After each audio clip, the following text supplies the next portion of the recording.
Inilah tahu gejrot, kuliner khas Cirebon.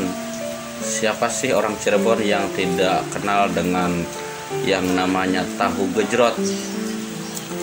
Banyak kuliner-kuliner di wilayah Cirebon yang terkenal, diantaranya ada empal gentong, tahu gejrot, dan sekarang kita berbicara tentang tahu gejrot. Kita tahunya tahu gejrot itu ya tahu yang dibumbuin dengan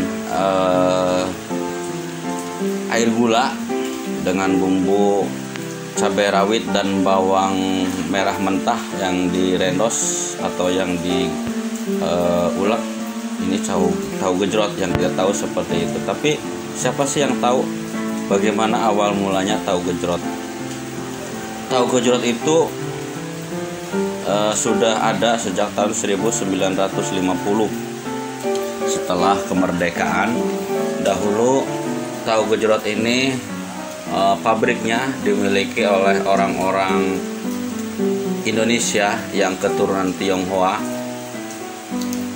Mereka pada mendirikan pabrik tahu gejrot, tepatnya yang berada di wilayah Desa Jatiseeng Kidul, Kecamatan Ciledug, Kabupaten Cirebon. Nah, setelah ekonomi semakin membaik, para masyarakat pribumi yang dulunya bekerja di pabrik tahu gejrot orang-orang keturunan Tionghoa, kemudian yang memiliki pabrik tahu gejrotnya juga berpindah ke kota-kota besar, membuat terobosan ekonomi baru. Setelah itu barulah tahu gejrot ini orang-orang Indonesia pribumi mendirikan pabrik-pabrik tahu gejrot yang sekarang berada di wilayah Desa Jatiseeng Kidul.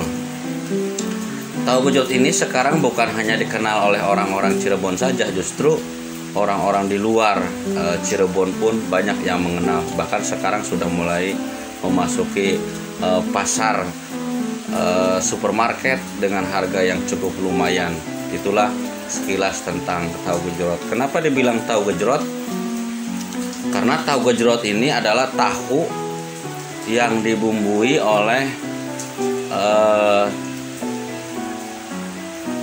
cabai rawit dan bawang putih mentah yang diulek, kemudian dibumbui dengan air gula. Air gulanya biasanya di dalam botol yang dikeluarkan dengan lubang yang kecil. Jadi untuk mengeluarkannya harus ditekan-tekan atau digoyang-goyang, istilahnya digejrot. Itu makanya tahu ini dibilang tahu gejrot. Itulah sahabat Odoy sekilas tentang tahu gejrot. Mengenal tentang kuliner di Cirebon, inilah tahu gejrot. Oke, gitu aja. Terima kasih.